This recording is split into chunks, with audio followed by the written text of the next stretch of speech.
Saludos desde Euronews, hoy jueves 14 de octubre.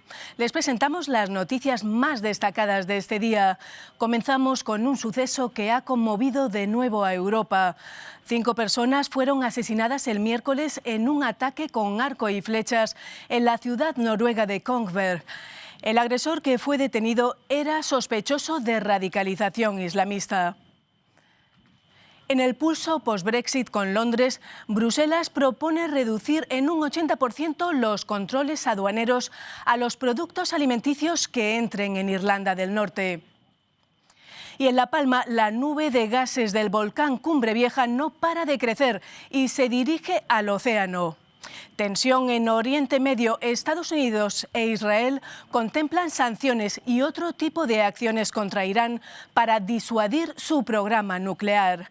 Y México celebra la noticia de la reapertura en noviembre de las fronteras terrestres de Estados Unidos, tras más de un año y medio de cierre debido a la pandemia. Y al final de nuestro informativo viajaremos en el tiempo hasta la época del Imperio Romano. El Festival Emérita Lúdica de la ciudad extremeña de Mérida, en España, invita al público a revivir la época de los romanos en el siglo I a.C.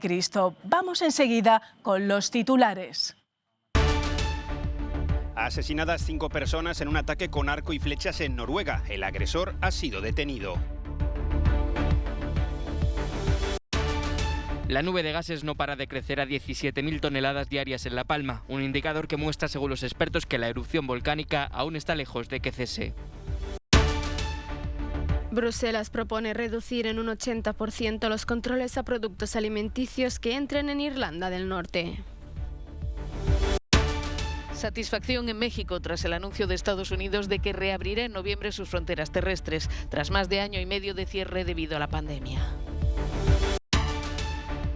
El nonagenario actor William Shatner, que encarnó al Capitán Kirk en Star Trek, viaja al espacio de verdad en la nave de Jeff Bezos. La policía de Noruega confirma la identidad del autor del ataque con arco y flechas que ha dejado 5 muertos y 2 heridos de gravedad en la localidad de Kongsberg. Se trata de un ciudadano danés convertido al Islam y sospechoso de haberse radicalizado. Fue detenido poco después de iniciar los ataques. Como hemos dicho, el autor de los hechos es un ciudadano danés de 37 años, residente en Noruega. La policía ya había estado en contacto con él por ciertas sospechas, preocupaciones de radicalización. Pero no tuvimos ningún informe sobre él en 2021, sino que fueron de antes. Los habitantes de este pueblo cercano a la capital se encuentran consternados. La respuesta de la policía fue rápida. Apenas 30 minutos después de que saltase la alerta, el presunto autor ya había sido detenido. Los ataques indiscriminados de este tipo son poco habituales en Noruega, aunque en la memoria del país sigue presente la matanza perpetrada por el ultraderechista Anders Breivik, que acabó con la vida de 75 personas en 2011. La nube de gases cada vez es más densa en La Palma. El volcán sigue lanzando un penacho de unos 3.000 metros de altura con cantidades elevadas de dióxido de azufre, 17.774 toneladas diarias. Una cantidad que está lejos de las 100 toneladas diarias necesarias para pensar que la erupción toca a su fin. La columna de dióxido de azufre cubría este martes la mitad de la península ibérica y buena parte de Marruecos y Argelia, según muestra el satélite Copérnico. Tenemos un proceso de desgasificación continuo con bastantes irregularidades. En la última hora sí hemos visto mayor desgasificación y una columna de ceniza bastante intensa. Veremos ahora, porque va yendo, parece, hacia el océano, con lo cual sería lo menos tóxico para nosotros. El presidente del Gobierno de España ha acudido este miércoles a la reunión del Plan de Emergencia Volcánica de Canarias. Pedro Sánchez ha dicho que a pesar de que ya ha aprobado un plan de ayudas, aún no se sabe cuál será el importe final de la reconstrucción de la isla tras la erupción volcánica. Ha pedido a los palmeros paciencia. Paciencia, porque efectivamente no podemos hacer nada hasta que el volcán pare en su actividad. Los 800 vecinos que este martes fueron evacuados esperan que se cumplan las palabras del director técnico de PEVolca, que ha informado de que la nueva colada del flanco norte del volcán avanza muy lentamente y cabe la posibilidad de que aborte y no vuelva a caminar. Se observa cómo va empujando lateralmente, se hace una costra fría en la parte superior. La superficie total afectada por la lava supera las 656 hectáreas. El magma ha devorado cerca de 1.500 edificios y unas 7.000 personas ya han sido evacuadas. Vuelven las disputas por el Brexit. Tras meses de discusiones políticas, la Unión Europea está lista para hacer concesiones y eliminar la mayoría de los controles posteriores al Brexit sobre los productos británicos que entran en Irlanda del Norte. El comisario europeo sobre el Brexit ha anunciado una reducción del 80% en los controles de los alimentos que entran en Irlanda del Norte. Un camión que transporte diferentes productos alimenticios como lácteos, carne, pescado, frutas y verduras desde Gran Bretaña a los supermercados en Irlanda del Norte ahora solo necesitará un certificado que indique que todos los productos de diferentes tipos, clases o descripciones cumplen con los requisitos de la legislación de la Unión Europea. Por lo tanto, si transporta 100 productos alimenticios diferentes, solo se necesita un certificado en lugar de 100. Šefčovič asegura que la Unión Europea reducirá gran parte de los trámites aduaneros para los productos británicos considerados de riesgo y que pueden entrar desde Irlanda del Norte a todo el mercado único europeo, como las carnes refrigeradas. Pero no ha habido avances en el rol del Tribunal de Justicia de la Unión Europea para asegurar que la ley europea se aplique en Irlanda del Norte. El ministro para el Brexit del Reino Unido insiste en que esta es una línea roja. El Reino Unido quiere un tribunal independiente para solucionar conflictos. Nuestra propuesta se parece más a un tratado normal con arbitraje internacional en lugar de un sistema de derecho europeo controlado en última instancia por el tribunal de una de las partes. Pero el comisario europeo sobre el Brexit pide dejar de hablar sobre líneas rojas. No puede haber acceso al mercado único sin la supervisión del Tribunal de Justicia de la Unión Europea. Creo que de verdad deberíamos dejar de lado el tema de las líneas rojas y el tema de las fechas límites.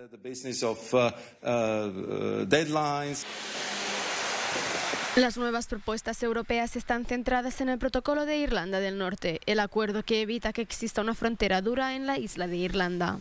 Además, Šefčovič recuerda que las proposiciones europeas buscan establecer la base para un nuevo diálogo.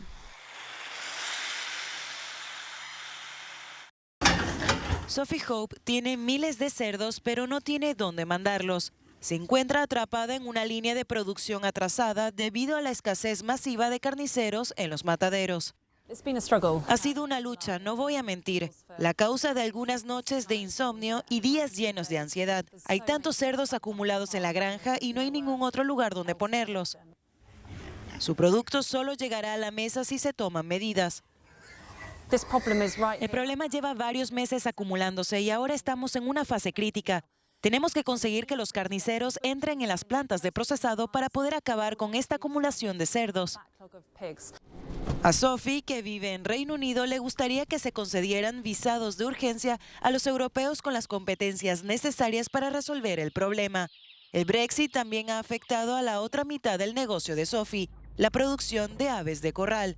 Sus gallinas ponen huevos fecundados para los granjeros que crían pollos de engorde, pero el bloque de la cadena de suministro le ha obligado a deshacerse de cientos de miles de ellos. Aquí empleo a 20 personas que trabajan muy duro día a día, madrugan y trabajan duro para que estas aves sean felices y produzcan muchos huevos. Acabar viendo estos huevos tirados a la basura es muy desmoralizante para todos nosotros. Los cerdos y las aves de corral han sido los sectores más afectados por la escasez de trabajadores inmigrantes de la UE, ya que estos animales crecen más rápido. Pero se teme que más adelante los ganaderos de vacuno y cordero también empiecen a tener problemas como consecuencia de la escasez de carniceros comunitarios. El gobierno británico dice que es consciente del problema y que está trabajando estrechamente con los sectores afectados para encontrar una solución. Entre Kosovo y Serbia, las espadas vuelven a estar en alto. El presidente de Serbia, Aleksandar Vučić, se ha reunido con los serbios de Kosovo para ofrecerles su apoyo tras los violentos enfrentamientos ocurridos en la ciudad de Mitrovica entre policías kosovares y civiles serbios, con heridos en ambos bandos. No hay que reaccionar ante la no violencia, dice Vučić. Pero si empieza la violencia,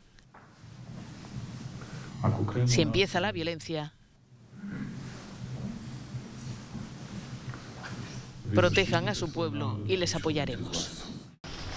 El gobierno kosovar repite que el despliegue policial que generó el choque era una operación contra redes de contrabando y no iba en absoluto dirigida contra los serbios de Kosovo.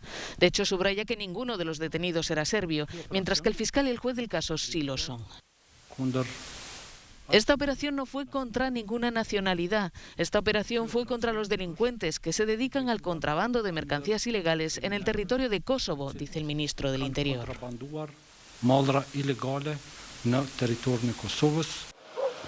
Este nuevo pico de tensión tiene lugar apenas 2 semanas después de que Serbia y Kosovo llegaran a un acuerdo para acabar con la anterior disputa, la de las matrículas de los vehículos que cruzaban la frontera, que provocó un bloqueo que duró hasta principios de octubre.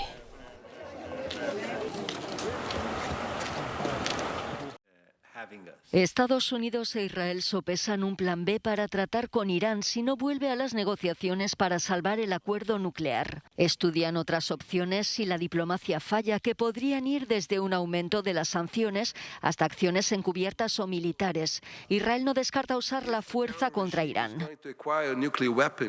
Si un régimen terrorista va a adquirir un arma nuclear, debemos actuar, debemos dejar claro que el mundo civilizado no lo permitirá. Si los iraníes no creen que el mundo se toma en serio detenerlos, correrán hacia la bomba. Israel se reserva el derecho a actuar en cualquier momento, de cualquier manera.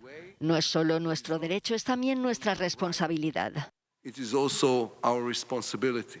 Estas declaraciones se producen después de que Teherán insinuara que está listo para volver a las negociaciones indirectas con Estados Unidos en Viena sin dar una fecha. El tiempo se acaba, advirtió el secretario de Estado estadounidense.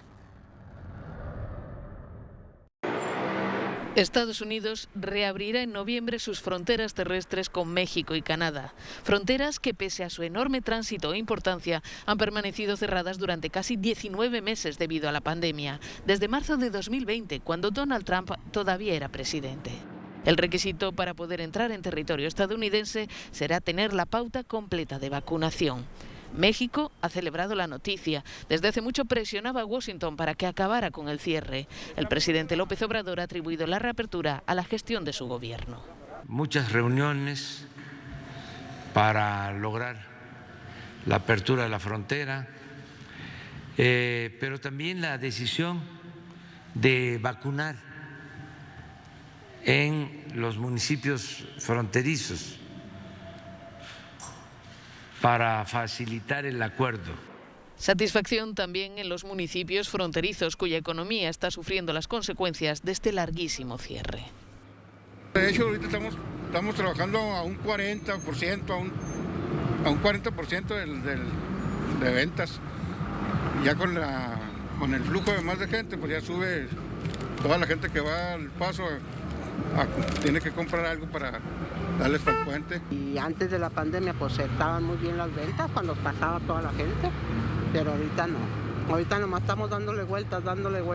La reapertura se hará en 2 fases. En la primera, en noviembre, se requerirá la prueba de vacunación para los viajes no esenciales, como el turismo o las visitas.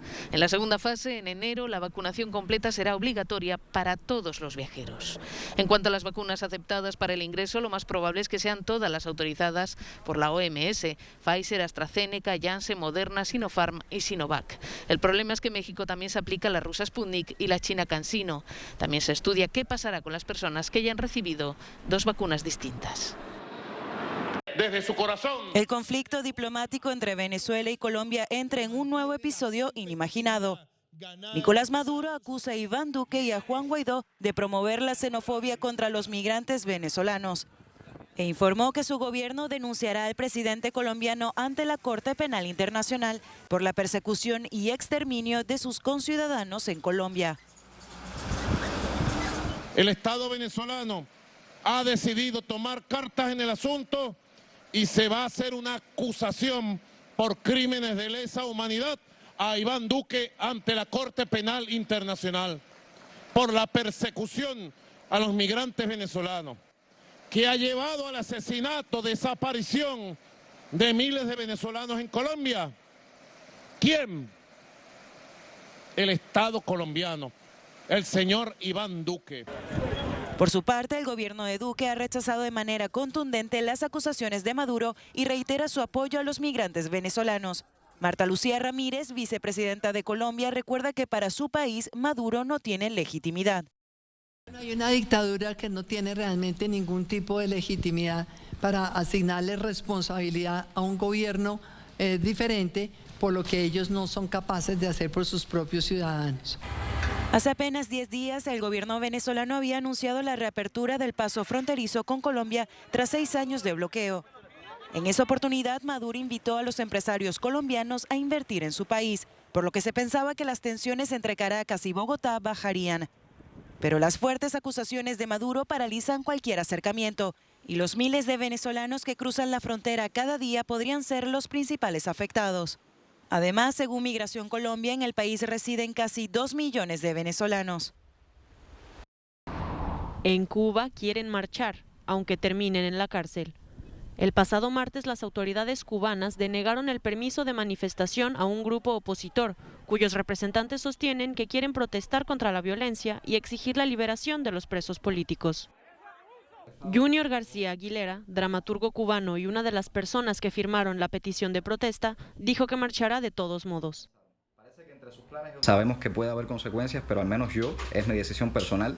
Yo el día 15 de noviembre salgo a ejercer mis derechos. Y me llevan a prisión, sí. Lo que pasa es que ahí estarían cometiendo un crimen ellos. Me estarían convirtiendo en preso político, estarían demostrando ya sin lugar a dudas ante el mundo que son una dictadura. Para aquellos que todavía temen usar esa palabra en el mundo cuando se refieren al régimen en Cuba. Esta disputa por la marcha ha generado una gran reacción en las redes sociales, ya tensas desde el pasado 11 y 12 de julio, cuando se produjeron manifestaciones callejeras antigubernamentales sin un liderazgo claro. Más de 50 ballenas piloto que quedaron varadas y murieron en una costa al noroeste de Islandia hace 11 días han sido subidas a bordo de un buque guardacostas y evacuadas al mar. En Islandia, el final del verano y el otoño son las épocas más comunes de varamiento de las ballenas, y aunque la razón no está del todo clara para los científicos, no es habitual que mueran tantas ballenas al mismo tiempo. Star Trek vuelve al espacio, pero al de verdad. El actor que encarnó al Capitán Kirk de la serie de ciencia ficción ha viajado este miércoles a bordo de uno de los cohetes de Jeff Bezos. A sus 90 años, William Shatner es la persona de más edad en viajar al espacio. Después de tocar la Tierra, los viajeros espaciales fueron recibidos por el propio Bezos, que los fue abrazando conforme fueron saliendo de la cápsula. Shatner, muy emocionado por la experiencia, ha dicho a Bezos que espera no olvidar lo que ha sentido. El New Shepard partió desde el oeste de Texas, Estados Unidos, con más de 1 hora de retraso. En él también han volado otras 3 personas, 2 viajeros que han pagado por ir al espacio y Audrey Powers, vicepresidenta de misiones y operaciones de vuelo de Blue Origin. El cohete, que se elevó hasta más de 100 kilómetros de altura, regresó a la Tierra tras un trayecto que duró unos 10 minutos. Una vez en el espacio, la cápsula se desprendió del cohete antes de descender sin ningún contratiempo.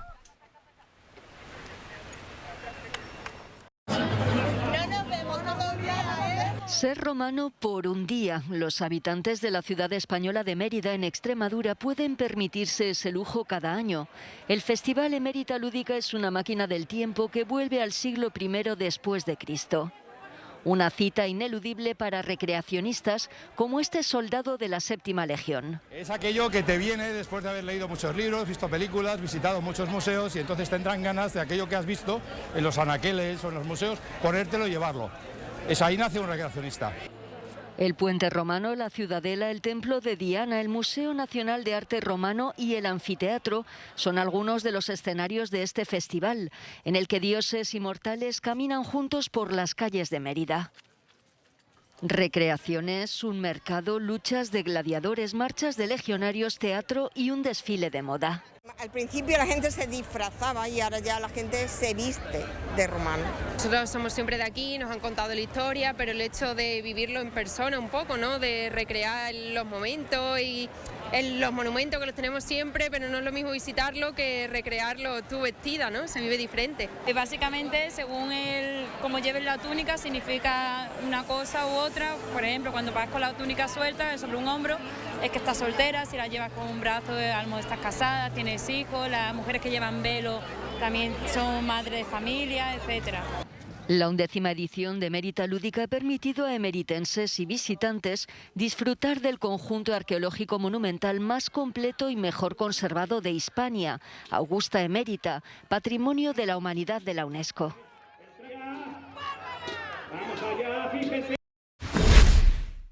Antes de despedirnos, queremos darles una buena noticia desde nuestra pequeña Babel multilingüe. Según un reciente informe del Instituto Cervantes, el español ha crecido un 70% en los últimos 30 años. Una alegría, pues cada vez somos más para seguir compartiendo y comunicando. Les dejamos con nuestro No Comment del día. Gracias por seguir con nosotros la actualidad europea e internacional.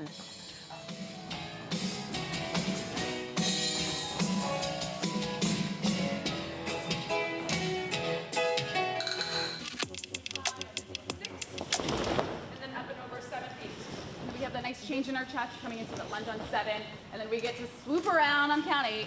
Yeah.